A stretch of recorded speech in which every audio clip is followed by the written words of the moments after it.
Nous souhaitons que ces recommandations-là seront appliquées par les différentes parties prenantes concernées et que cela va améliorer l'accès à l'information au Mali. Madame la Présidente, nous avons bien noté les recommandations. Et je voudrais vous dire ici que par la voix du chef de projet et de l'ensemble de l'équipe du FAMOC, on est très fiers de ce projet. Nous avons des objectifs que nous avons assignés entre nous en termes de contrat de performance. Les évaluations interviendront et nous pourrons apprécier à justice les résultats qui sont sortis de ce projet.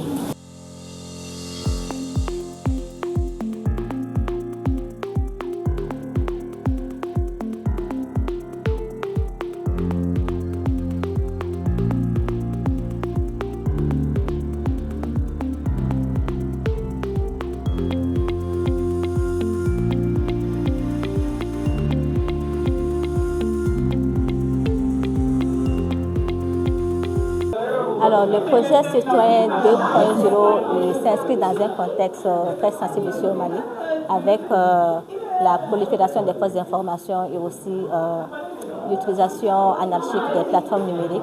Donc, l'information va à grande vitesse et de façon très anarchique aussi.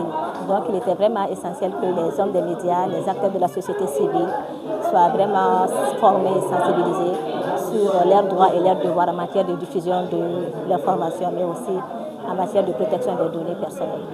Alors, pour cette première phase de mise en œuvre du projet, nous avons mis en œuvre 8 grandes activités, notamment 4 activités de formation qui ont porté sur la citoyenneté numérique, la sécurité numérique, la vérification des faits, aussi l'investigation numérique et également des formations sur la désinformation et les discours de haine.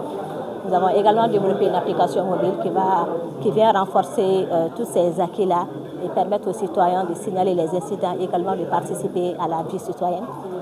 Nous avons également mis en œuvre une campagne digitale qui a permis de sensibiliser et toucher plus de 60 000 personnes à travers les différents réseaux sociaux.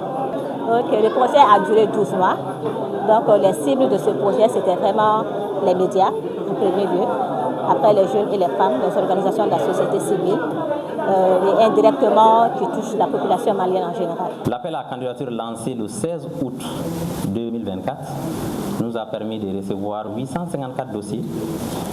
Après une première analyse, nous en avons retenu 676. Une deuxième analyse, nous en avons retenu 113. Et une dernière analyse devant un comité de sélection a permis de retenir 89 organisations, parmi lesquelles Woumantec.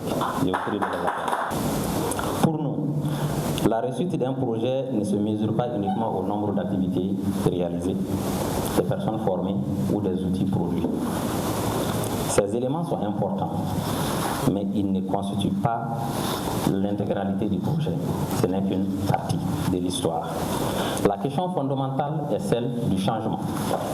Au terme d'un projet, nous devons pouvoir nous poser 3 questions très simples. La première, qu'avons-nous réalisé? Mais aussi, qu'est-ce qui a réellement changé et qu'est-ce qui continuera après le financement? Ces 2 dernières questions qui permettent véritablement d'apprécier la portée et la durabilité de nos investissements. C'est précisément tout l'intérêt de l'exercice de capitalisation qui vous a réunis aujourd'hui. Capitaliser, ce n'est pas seulement raconter ce que vous avez fait, mais c'est prendre le temps d'identifier ce qui a fonctionné, ce qui a moins bien fonctionné, les changements observés, les enseignements tirés et les approches qui méritent d'être poursuivies. Renforcer l'engagement citoyen et l'accès à des informations fiables au Mali grâce au numérique. Je voudrais tout d'abord féliciter Woumantec Mali pour cette initiative et saluer l'engagement de l'ensemble des partenaires et acteurs qui ont contribué à sa mise en œuvre. Le projet Citoyen 2.0 intervient dans un contexte où le numérique occupe une place croissante dans notre quotidien.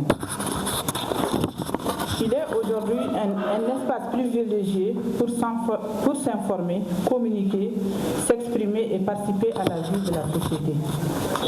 Mais cette évolution nous impose également de nouvelles responsabilités.